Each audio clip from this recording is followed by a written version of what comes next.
up all the way to Crab Nebula and beyond. There.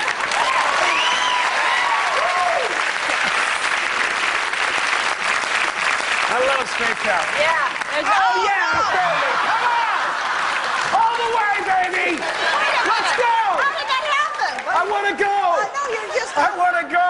I saw contact. I want to go. Come on. Oh, jeez. Okay.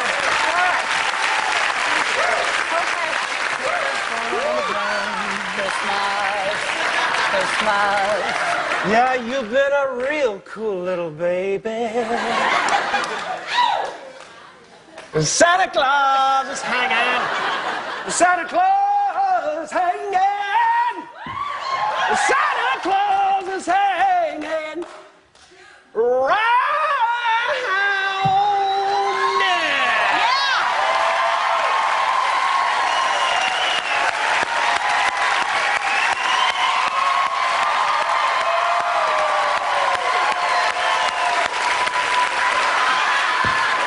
Come on! Go!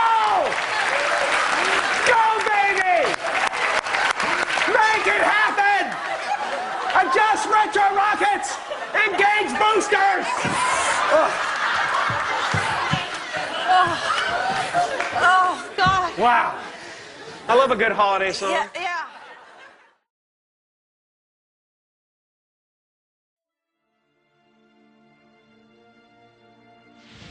Eckhart's philosophy is basically about the idea that the present moment is all we have. It's all there is and all there ever will be. And most of us live trapped or lost in the movement of thought. Sometimes I've spent 2 hours of my day thinking about one person I resent, you know, and going through orations and, you know, if he ever says this, I'll say that, and all of those things. And you go, I find myself now when I get caught up in something like that, becoming conscious suddenly and going, oh, wait, I'm here. I'm not with that person right now. I'm creating things that don't even exist, you know, and it's useless. It's time badly spent, you know. I woke up and I suddenly got it. I understood suddenly how thought was just an illusory thing. And how thought is responsible for, if not all, most of the suffering we experience. And then I suddenly felt like I was looking at these thoughts from another perspective. And I wondered, who is it that's aware that I'm thinking? And suddenly I was thrown into this expansive, amazing feeling of freedom from myself, from my problems. I saw that I was bigger than what I do. I was bigger than my body. I was everything and everyone. I was no longer a fragment of the universe. I was the universe. It is exciting what's happening. It is exciting because there is an audience for it. I'm the audience for it. I know it. If I could watch this stuff 24 hours a day on my computer, on my television, that's where I'd be, because it's ideas, and ideas are working. You know, that's why television shows like Oprah are working, because people have something to take away. And we literally have the power to influence the very fields of this planet to sustain life in the world, sustain the health and the healing and the well-being of our bodies, and it's all about the magnetic fields of the Earth. This led to a series of studies, and the bottom line to the studies is this. What they found is that it is human emotion, specifically the magnetic fields produced by the human heart during certain kinds of emotion, that now are documented as extending far beyond our bodies into the physical world, and now to such a degree that our satellites hundreds of miles above the surface are able to pick these up. This has led to a number of studies now showing that when a certain number of people come together and they choose in a moment of time to create a precise emotion in their hearts, that emotion literally can intentionally influence the very fields that sustain the life on planet Earth. These fields are now implicated in everything from the immune response of humans throughout the planet, climate, weather patterns, cycles of war in peace, our ability to solve problems, our cognitive abilities. All of these, as different as they sound from one another, are all linked to our relationship to the magnetic fields of the Earth. So what makes this so beautiful is every human on the planet is linked to the field, but not every human on the planet has to be consciously aware of their relationship to benefit from what a relatively few number of people come to understand.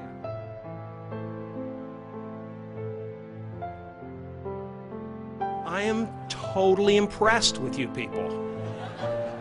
Seriously, we live on a planet where we're very crammed together, and I think we do really well. It's just that when we watch the news and we watch entertainment, it's about people's conflicts tied together in the most exciting possible way. And you imagine that the world is this explosive, horrifying place, and the news is all this negativity condensed, you know, and it really is not representative of what the world is or what the world wants. The greatest gift of the Creator was to give each of us our free will to be able to decide how we're going to navigate through the lessons of our own evolution. Your mind is the universal mind, and the only way you access that universal mind is in the now. It's never going to be in the future. Negative experiences will repeat for as long as they remain useful to you. Well, then you have to say, what does useful mean? If something pisses you off, then you're getting use out of it because it's creating an emotional reaction. So if you can learn to have this ballet dance of karma, where experiences move through you without getting stuck to you, and you bless, and you release, and you forgive, and you accept, and you love, then more and more, those experiences won't repeat anymore because you're not going to get any value out of them. They won't have a catalytic value for you. So the focus that you hold in your life determines how your reality turns out. And I'm sure everyone on this stage is living proof of the fact that you can intend an entirely different life for yourself. But at least I know where I want to go.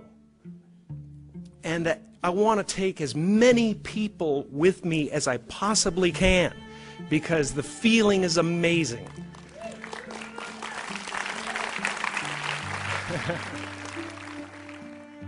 And we are all one thing. It really is true. Can I speak to the person in the last row, in the very last seat against the wall? Is there someone back there that can say hello?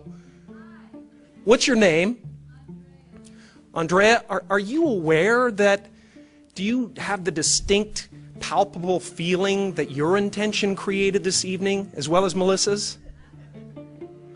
Do you understand that all of this entire event is happening inside you?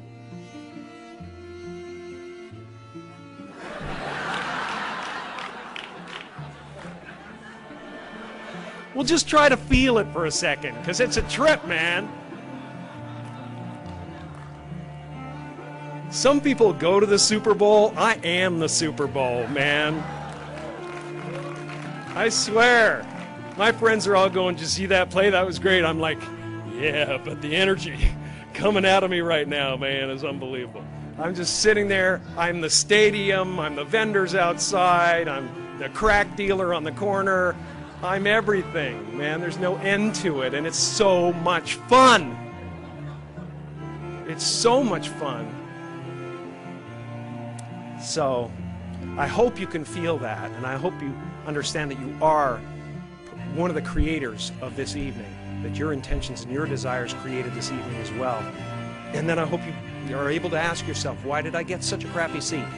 And be okay with it. I mean, you're in the last row, in the last seat. and yet you created this.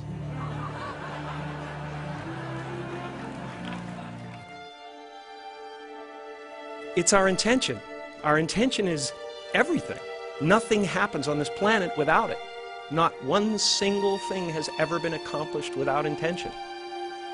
So I started thinking about my life, and I started thinking about this conference and what we're about, and I looked back and I thought, well, I was two people my whole life. I was in the living room entertaining people, being a monkey, you know, doing my thing for the company and trying to relieve my mother, who was suffering.